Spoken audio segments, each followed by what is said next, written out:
What's up, guys? This is Maxwell Comics Inc. I'm your host, Maxwell, and today we're going to be talking about RWBY Volume 5, Chapter 3, Unforeseen Consequences. Now, I'm going to, get the small stories. You know how we do it. I do the small stories first, then I get to the big picture stuff, okay? So let's talk about Weiss. Weiss was basically captured by the bandits, and we meet the Spring Maiden. We think it's the Spring Maiden. Her name is Renal. She has Weiss's weapon. She's talking all this shit. She's talking about, I'm going to, we're gonna ransom you back to your father, and and Winter and Weiss is like, that's what you won't. Weiss was like, that's what you won't do because my sister Winter Schnee is gonna come for me when she knows I'm missing, and Renal's like, I don't know if it's funny or like sad because Ironwood said that, he's closing the borders of Atlas and called all of his little tin cans back. So, yeah, your sister's not coming for you. But what I think what I found weird was, okay, did Weiss like say that she was going? Did she Weiss get the information that, Winter was coming? Like, did Weiss like say, hey, did Weiss send a letter? Like, I don't know. What? Like, I'm confused. I'm really confused about how maybe it was a bluff. I don't know, but yeah. And when I was like, yeah, so I'm coming for you. You're trapped. And then she summons a little knight, and she kind of gives a little sneak peek that her knight's gonna save her. And I've seen episode 4. I know I kind of watch them as Rooster Teeth puts them out, and yeah, my light, shine on me. We're trying to make small little tech advances here at Maxwell Comics Inc. I'm trying to figure out how to add my intro in, but that's technical updates. That's a technical updates video. But yeah, so that's why. Then we get to Blake and Menagerie, and basically Gira is giving the speech, and he goes and he gives the speech out, and he's like, yeah, the fall of Beacon has affected all of us. It set mankind back. It's also set the finest back, and Adam basically name drops. Okay, yeah, Adam is he's a bad dude. He's playing he's either planning to overthrow SiennaCon or he's overthrown SiennaCon, and he's like Adam may not have agreed with everything that Sienna did, but I agree with what she stood for, and that humans and fauna should be equals, and we need to snuff out Adam Taurus in this splinter group, and show them who's boss, and everyone was like, yeah, girl, yeah, preach. Everyone was like, preach, pastor, preach. And then, after that, he's like, yeah, we need to go over to Haven Academy and help protect Haven Academy. And, everybody was like, skirt? See, that's what we won't do. And then, of course, Ilya comes out and she's like, we ain't about to, protect these humans. The humans have enslaved us.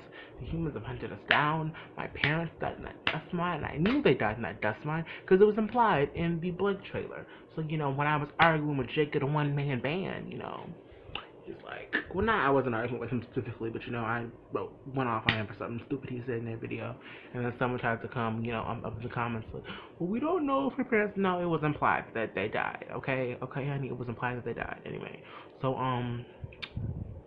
look, just have my ghetto side come out.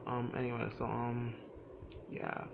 What they're talking about? Yeah, so Ilya causes this big scene, and Sun jumps in. I don't know why he didn't get his weapon or like go for a different angle, but I don't know. Sun is stupid.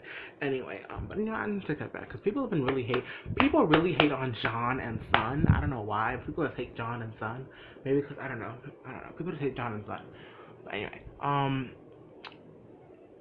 so yeah, right before Blake was gonna share her story about the White Fang and how her story and how she was a huntress, and I think if she would just shut Ilya up, if she would have just been like, Ilya, shut up, let me tell my story, and she would have talked about Weiss Schnee and how Weiss Schnee of all people, the heiress of the She Does company, the company that's enslaved them, was a huntress, and she was on a team with Blake, and she was racist AF, but then she became nice, and then now she's a better person.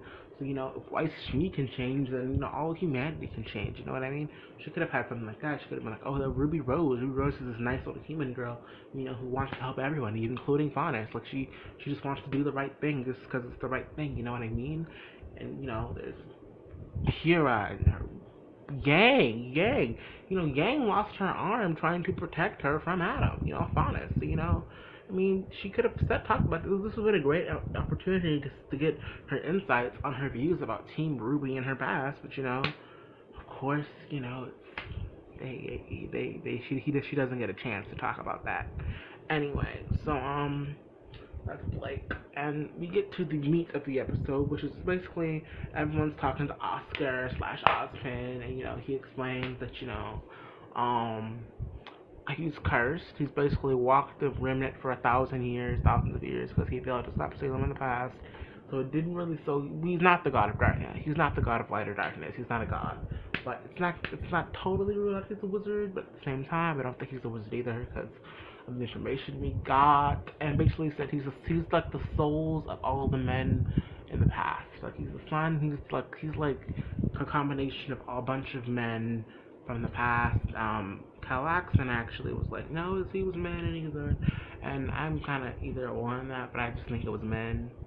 I don't know. The maidens are all women, so maybe all the it could be possible that all the Ozpins are like men, but that's neither here nor there. Yeah, so he's like, we need to keep this just between us, because Lionheart's acting a little weird. He's disobeying direct orders I gave him. He's not acting right. We're gonna keep this between us, and then we also need to protect the relic of knowledge. So we need to get some more huntsmen. So Crow's like, I know a spot. We can get some more huntsmen. We can get some more huntsmen.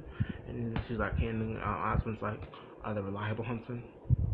Are they trustworthy? He's like, you can trust them to put up a good fight. That's what you can trust them to do.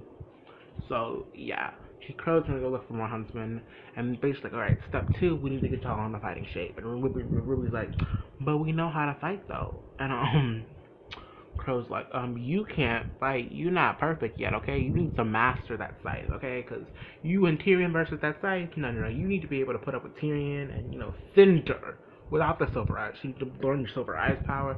She said you can't fight. You can't even fight without Crescent Rose. You can't even do basic hand-to-hand. So what if they knock out Crescent Rose, which they're going to do? And John, yeah, you've gotten a little better, but you need to get even more better, and we need to learn what your semblance is. So we got some stuff to do. And everyone was like, he didn't talk about Ren or Nora. Well, Ren and Nora pretty got their weapons down. I mean, yeah, they can barely do some more training with them and master the weapons even more, which is great. So yeah, that's what we're gonna get next episode. So yeah, this was a nice little episode. I liked it. I kind of freaked out over it. And there was this nice little rose garden shit moment, Ruby and Oscar. Because I actually liked it, because I was kind of leaning more towards Ruby and John. But now I kind of like Ruby and Oscar, and I want Ruby to be with Oscar and John to be with Weiss. I don't know. I mean, I'll talk about a ship. I'm gonna start doing some shipping videos. You know what I mean? Start doing some ships. Get my view on these ships. Okay. Anyway, that's pretty much the episode, and it's Cliff Notes version. So it's really, I'll recap. I mean, how I felt about it. It was a good episode. We won't really get into my feels until the next episode 4, which really got the feels. So, I mean, this is kind of like this little set piece episode for the great emotional payoff we're gonna get next episode, which is amazing. So yeah, anyway, this has been Maxwell Comics Inc. I'm your host, Sir Maxwell. May the power protect you. Bye.